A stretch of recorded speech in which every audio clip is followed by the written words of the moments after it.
Welcome to daily fact. आज हम बात करेंगे महाकुंभ मेला 2025 के बारे में, जो कि ऑर्गेनाइज किया जा रहा है 13 जनवरी से लेकर 26 फरवरी 2025 तक। ये टॉपिक या ये अगर हम बात करें वीडियो बहुत इंपॉर्टेंट रहेगी प्रीलिम्स पॉइंट ऑफ व्यू से भी और मेंस पॉइंट ऑफ व्यू से भी। इवन अगर हम बात करें हमारे कल्चरल रिचनेस की तो उसके रिगार्डिंग ये वीडियो बहुत इंपॉर्टेंट रहेगी। स्पेशली अगर हम देखते हैं कि किस तरह से जो है वो हारमोनी और ब्रदरहुड को प्रमोट किया जाता है एक ऐसी कंट्री में जहाँ पर जो है वो यूनिटी के साथ डाइवर्सिटी है। यानी कि यहाँ पर जो है वो इतनी डाइवर्सिटी है जोग्राफिकल पॉइंट ऑफ व्यू से, पॉलिटिकल पॉइंट ऑफ व्यू से, सोशल पॉइंट ऑफ व्यू से। तो उस टाइम पे जब हम यूनिटी की बात करते हैं तो हमारे पास जो है वो महाकुंभ मेला एक सबसे परफेक्ट जो है वो एग्जाम्पल बनता है, और हम मेंस में भी जो है वो इसको इंक्लूड कर सकते हैं।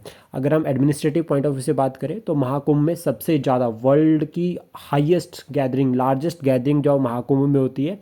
और इतनी बड़ी गैदरिंग को ऑर्गेनाइज करना एक एडमिनिस्ट्रेशन जब इसको प्रॉपर मैनेज करती है, 2019 का जो महाकुंभ हुआ था वो इसका परफेक्ट एग्जांपल है कि बहुत बड़ी जो है वो यहाँ पर जो है वो एक तरह से जो है वो डिवोटी बहुत हाई लेवल पर आए थे। और अप्रॉक्सीमेटली ये कहा जाता है कि 1 करोड़ के अराउंड जो है वो हर रोज़ लोग जो है वो महाकुंभ में आते थे।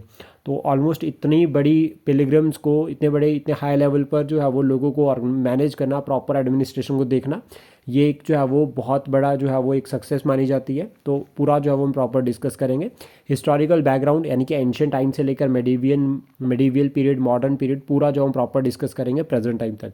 तो देखो, सबसे पहले हम रिसेंट में अगर हम बात करें तो जो अभी रिसेंट महाकुंभ मेला है ये 13 जनवरी से लेकर 26 फरवरी 2025 तक जो है वो ऑर्गेनाइज किया जाएगा प्रयागराज में। पहला पॉइंट याद रखना। और ये प्रयागराज में लिंक हो रहा है महाकुंभ मेला, इसको हम पूरा भी डिस्कस करते हैं आगे। देन उसके बाद ये कहा जाता है कि लार्जेस्ट पीसफुल गैदरिंग है अर्थ के ऊपर।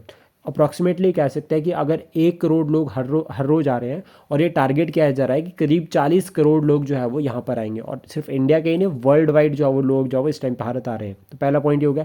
इसके बाद दूसरा पॉइंट जो आपको याद रखना है वो ये कि एक सागर आइलैंड है जहाँ पर जो है वो इस सागर आइलैंड पर जो गंगा सागर मेला होता है, जहाँ पर सेकंड लार्जेस्ट गैदरिंग होती है। ये जो आइलैंड है ये वेस्ट बंगाल में है, और ये जो है वो बहुत इंपॉर्टेंट रहता है, ठीक है। और ये भी आजकल न्यूज़ में काफ़ी चल रहा था। देन देखो, महाकुंभ जो है वो 4 जगह होता है। सबसे पहला हरिद्वार जो कि गंगा रिवर के किनारे होता है। उज्जैन अगर हम बात करें तो शिप्रा नदी के किनारे मध्य प्रदेश में। और नासिक अगर हम बात करें तो गोदावरी नदी के किनारे त्र्यंबकेश्वर में। प्रयागराज अगर हम बात करें तो संगम जो है वो संगम रीजन में, जहाँ पर गंगा और यमुना दोनों जो है वो मिलती है। तो बेसिक हो गया कि 4 कुंभ होते हैं। अभी टाइप्स ऑफ कुंभ देखते हैं, मेनली कितने तरह के जो कुंभ होते हैं। देखो, सबसे पहला आता है Kumbh Mela is celebrated 4 times over a course of 12 years, कि 12 साल में 4 बार जो है वो आपका सेलिब्रेट किया जाता है, ठीक है। 4 times over a course of 12 years, पहला पॉइंट। उसके बाद एट हरिद्वार एंड प्रयागराज, ये कहा गया है कि हरिद्वार और प्रयागराज पर क्या होता है, अर्ध कुंभ होते हैं। तो अर्ध कुंभ क्या होता है, जो कि हर साल 6 साल में एक बार होता है। तो 6 साल में एक बार जो होता है दैट इज़ अर्ध कुंभ। और ये जो है वो आपके हरिद्वार और प्रयागराज 2 जगह पर होता है। देन उसके बाद नेक्स्ट आता है महाकुंभ मेला, जो कि ऑलमोस्ट ये कहा जाता है कि सेलिब्रेटेड एट प्रयागराज, ये प्रयागराज में सेलिब्रेट किया जाता है आफ्टर 144 ईयर, यानी कि 144 साल बाद जो है वो महाकुंभ मेला जो है वो ऑर्गेनाइज किया जाता है प्रयागराज पर। और इस बार ये कहा जा रहा है कि इस बार जो प्रयागराज में जो मेला आयोजित किया जा रहा है वो है महाकुंभ मेला। और अप्रॉक्सीमेटली यहाँ पर एक कहा जाता है कि आफ्टर 12 पूर्ण पूर्ण कुंभ मेला होने के बाद जो है वो जब नेक्स्ट कुंभ मेला आता है तो उसको महाकुंभ मेला जो है वो कहा जाता है। और माघ कुंभ भी होता है जो कि हर साल होता है जनवरी फरवरी में, ठीक है। ऑलमोस्ट ये भी याद रखना है कि माघ कुंभ कब होता है, एवरी ईयर। तो अभी 3 तरह के हमने यहाँ पर पढ़े, एक अर्ध कुंभ, एक महाकुंभ मेला और माघ कुंभ, ये इंपॉर्टेंट रहता है। देन उसके बाद हिस्टोरिकल बैकग्राउंड अगर हम बात करें तो देखो, सबसे पहले अगर महाकुंभ मेला के साथ अगर लिंक बात करें तो वो आदि शंकराचार्य का लिंक होता है। कैसे? आदि शंकराचार्य ने ट्रांसक्रिप्ट किया था महाकुंभ मेला को, और ओरिजिन अगर हम बात करें तो वो है पुराण में। और पुराण में किस तरह से इसको जो है वो बताया गया है वो है अमृत मंथन। अमृत मंथन यानी कि जब जो है वो देवता और जो दैत्य थे वो दोनों ने मिलकर जो है वो क्या किया था, अमृत अमृत मंथन किया था, फिर उससे अमृत निकला था। तो उसकी स्टोरी है ये अमृत मंथन की। देन उसके बाद यहाँ पर मौर्याज और गुप्ताज के टाइम पे अगर हम बात करें तो कुंभ मेले जो है वो छोटे लेवल पर जो है वो गैदरिंग शुरू हो गई थी, ठीक है। पिलग्रिम्स जो है वो अगर छोटे लेवल पर गैदर होते थे। लेकिन उसके बाद हर्षवर्धन के टाइम पे ये कहा जाता है, हर्षवर्धन जो पुष्यभूति रूलर था, इसके टाइम पे ये कहा जाता है कि इसने शुरू करी थी एक ऑर्गेनाइजेशन, ठीक है, एट कुंभ मेला। मतलब इसने क्या किया, प्रयागराज में जो कुंभ मेला उसको थोड़े बड़े लेवल पर ऑर्गेनाइज करना शुरू कर दिया था। मेडिवल टाइम पे हम बात करें तो चोला रूलर्स, विजयनगर एम्पायर, दिल्ली सल्तनत और मुगल्स, इन सभी ने जो है वो महाकुंभ मेले को सपोर्ट किया। देन उसके बाद यहाँ पर एक छोटा सा एग्जाम्पल भी रहता है कि मुगल्स में अकबर की बात करें, अकबर की जो एडमिनिस्ट्रेशन थी वो सेकुलर इन नेचर थी।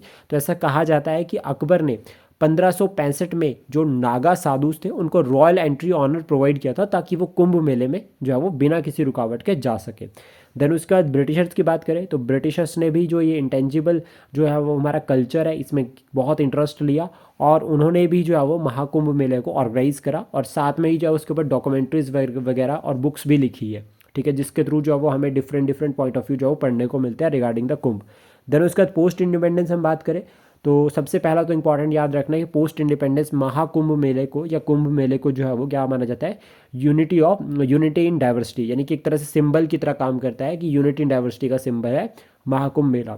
देन उसके बाद UNESCO intangible cultural heritage site में इंक्लूड किया गया है 2017 में, तो ये ईयर भी इंपॉर्टेंट है, पूछा जा सकता है, और अदर कौन कौन सी साइट्स है वो भी हम साथ के साथ में लर्न कर सकते हैं।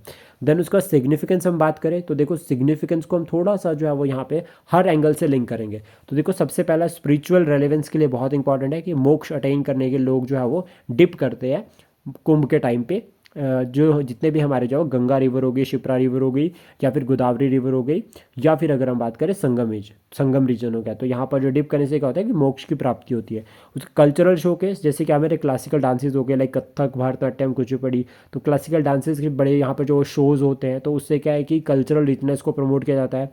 देन उसको हारमोनी एंड ब्रदरहुड, ये बहुत एक कॉमन एग्जांपल रहता है जो कि कुंभ मेला के साथ लिंक करता है। उसका इकोनॉमिक एक्टिविटीज़ और टूरिज्म जो है वो इंक्रीज़ होता है। टूरिज्म की अगर हम बात करें, जैसे मान लीजिए फॉरेनर्स जो है वो भारत आते हैं, भारत में रुकते हैं, तो इससे क्या टूरिज्म प्रमोट हो रहा है, और इकोनॉमिक एक्टिविटीज़ भी जो है वो इससे चलती है। तो कहीं ना कहीं जितने भी मेले होते हैं, अगर हम एक जनरल पॉइंट ऑफ व्यू से देखें तो जो जो मेले होता है वो कहीं ना कहीं रीजनल इकोनॉमी को जो है वो बूस्ट अप करते हैं, तो इसलिए जो है वो ये काफ़ी जो है वो की रोल प्ले करते हैं रीजनल ग्रोथ और डेवलपमेंट में। आई होप जो इन्फॉर्मेशन हमने डिस्कस की है ये आपको हेल्प करेगी एग्जाम के लिए। Thank you, please support, share and subscribe daily fact.